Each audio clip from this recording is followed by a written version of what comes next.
A big thank you goes out to Skillshare for sponsoring this week's video.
Hello folks, hope you're all doing well.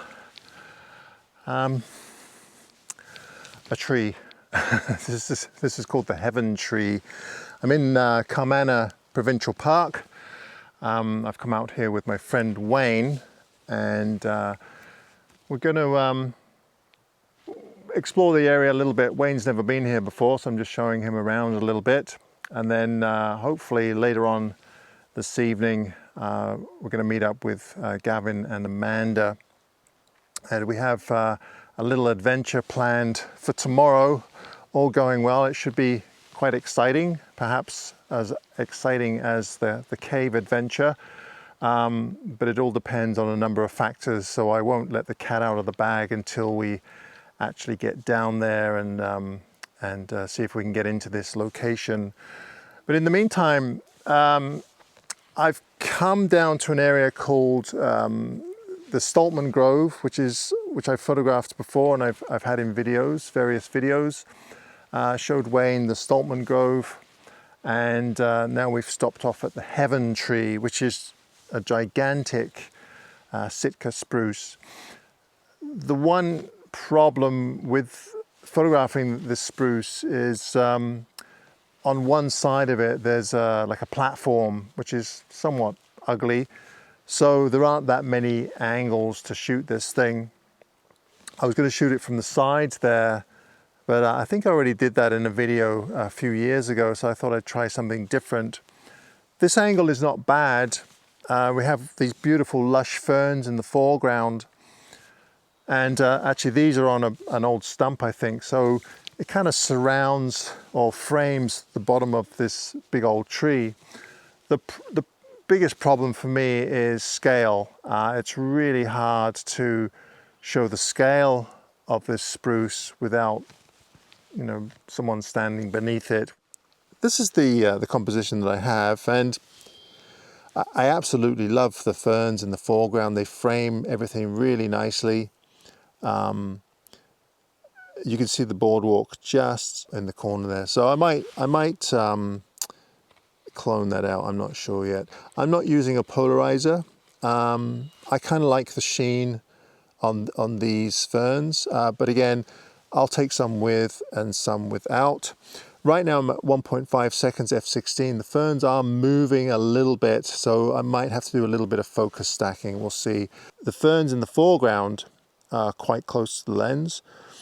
I'm using my widest lens, a 23mm f4, just to really emphasize that foreground. Oh, and there's Wayne standing there. You can just see him. So you can see how big this tree is. And actually, let's take a shot with Wayne. But Wayne, you're going to have to stand really still because this is 1.5 seconds. All right. You okay with where I am? Yep. 1, 2, 3. All right. Is he sharp? Let's have a look. He's not wearing a red jacket though. Damn it. Oh yeah. He's pretty sharp. That's pretty good. Well, at least now you can see the scale. Okay, now get lost. I have to clone him out too. All right, we'll take another one here. I just noticed I'm running out of battery. I guess I should turn that sensor cleaning off. So someone recommended that I keep meaning to do. All right, and here's the photograph now.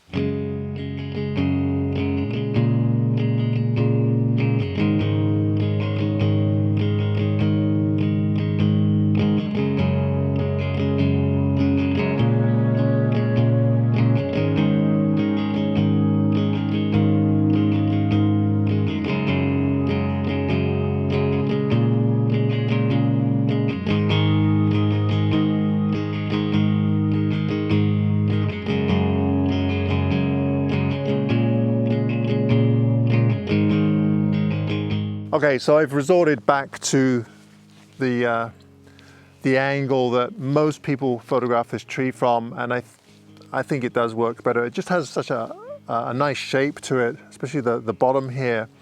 So I've taken a few 4x5s, but I think 16x9 works better, where I have just a carpet of these sword ferns and bracken ferns in the foreground, and then we have the massive tree. And then there's some other trees in the background that kind of help with the scale a little bit. It is a beautiful tree. It really does have a nice shape to it. And when you do stand beneath it, it's pretty impressive. So the 16x9, I think, wins the day, but I'll let you guys decide. Let me know which one you prefer.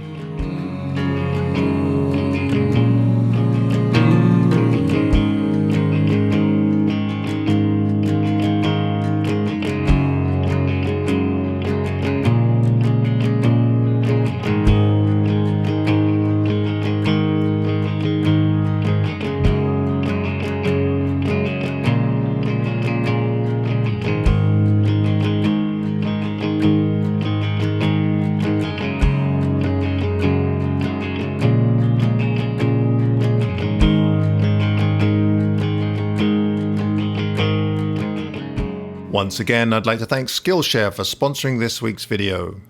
This past year has had its challenges, but it's also offered some surprising new opportunities. One opportunity was to spend more time taking up a new hobby, so I decided to head on over to Skillshare to see what I could find. Creativity and Beer, a brewmaster's guide to flavor emulation, instantly caught my attention. Master brewmaster Garrett Oliver shares his knowledge and the creative process of what it takes to stretch your beer brewing mind and palate towards new and exciting ways to brew beer. For under $10 a month, Skillshare has a plethora of topics to choose from. Sound interesting? I've placed a link in the description down below, and for the first 1,000 click-throughs, a free trial to Skillshare's premium membership. Go check it out. Where did we go?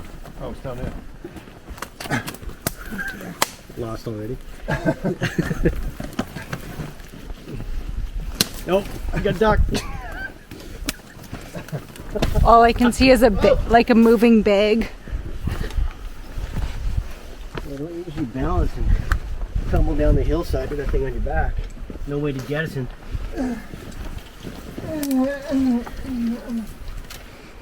Like automatic.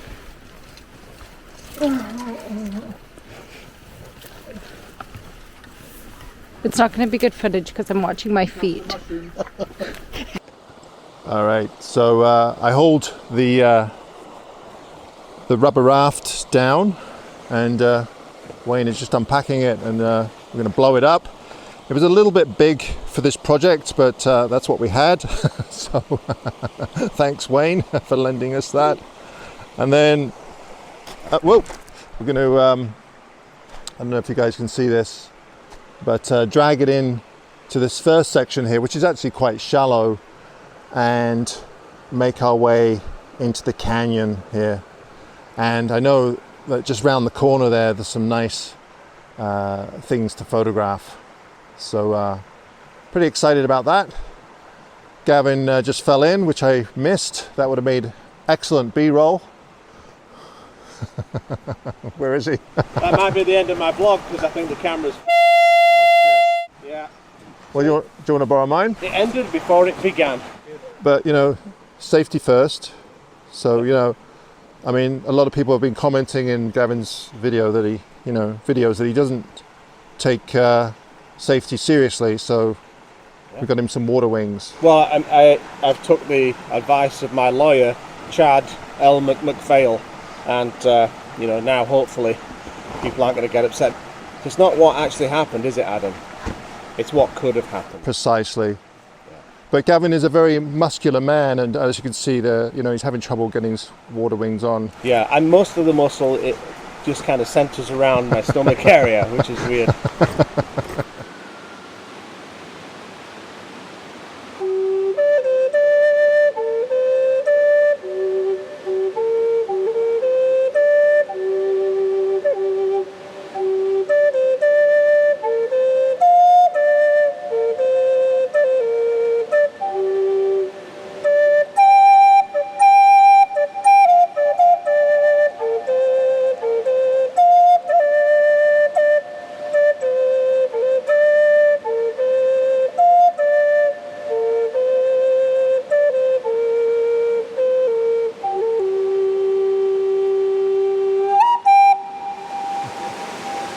Well, hi folks. Well, this is the adventure I was talking about yesterday. We've come into this canyon, or I've come into this canyon with my friend Wayne, Amanda, and Gavin, and it's absolutely spectacular. Now, I have been in here once before. It was quite a few years ago now, probably 5 or 6 years ago, I suspect. And the water levels are a little bit lower this time, but not an awful lot has changed. Last time I came in a little tiny dinghy that I bought for like $50 from Canadian Tire. But this time we struggled down the hill with a slightly larger and safer dinghy. So the canyon itself, you can access it from the top, and some people actually come down it. You put a wetsuit on and there's waterfalls and such. But we decided to start at the bottom and just work our way up just a little bit. We're not going to go all the way up. Last time I was here, I took some photographs in this section here, which is really nice. There's some great reflected light today because of the full sun and no clouds.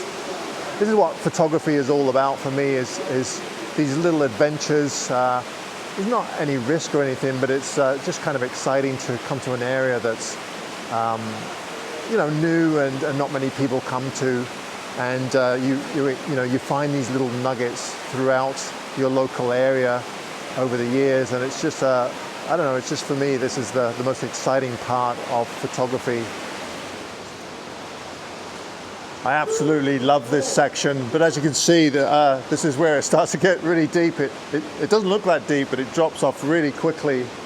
But I just love these different peninsulas coming out.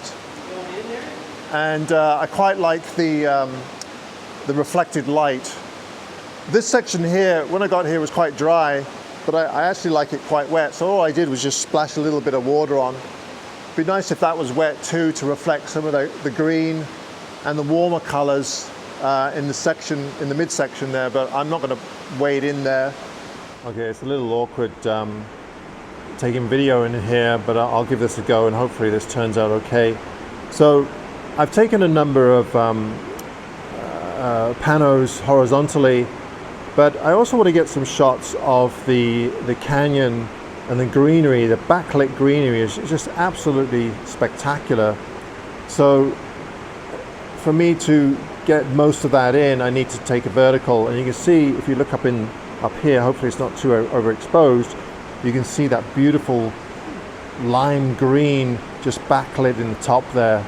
And also there's a few reflections down in the bottom as well. So I'm hoping that that'll really translate well onto a photograph.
Okay, so I've come back to the entrance of the cave here because there's an absolutely beautiful reflected light. As I said, it's quite sunny today. There's no clouds in the sky, but we're getting all this reflected light coming in and illuminating this big old log leaning up the cliff here and the cliffs in the background. Now, of course, if this was in the desert southwest, these cliffs would be all red and you get that reflected red light. But here on Vancouver Island, British Columbia, we have a lot of green, so that's why we're getting all this green reflected light. The other thing that I really love is these kind of cups in the rock here, and I like the way that it's kind of reflecting a little bit of the blue sky and then the green. So I think it'll make a nice composition. It's quite simple. 16 by 9, pretty much what you're seeing right now, except without me in the frame. Oh, it's just so beautiful in here. My feet are getting a little cold though, so but it's all worth it in the end.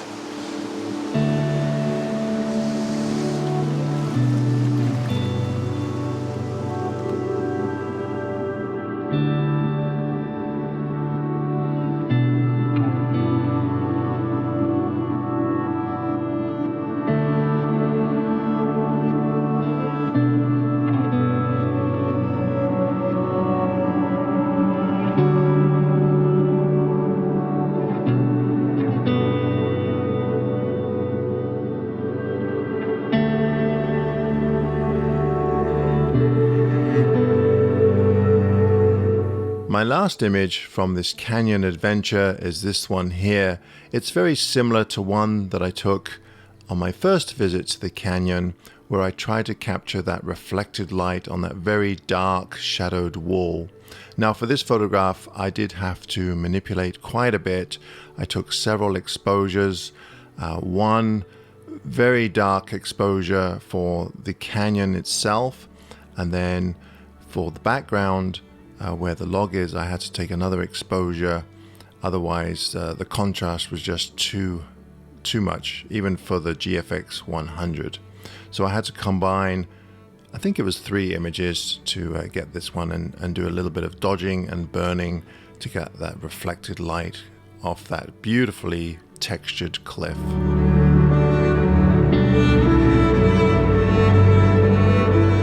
And of course, no perfect photo excursion would be complete without some beautiful light in the evening, and lucky for us, we got just that.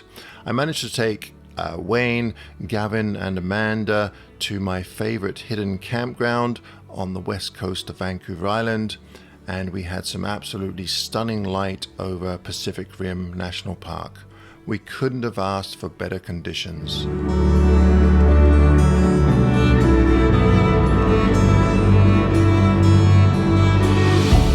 Incidentally, all of these images from this video and previous videos are available as prints. If you'd like to go and check out what I have available, there's a link up in the corner.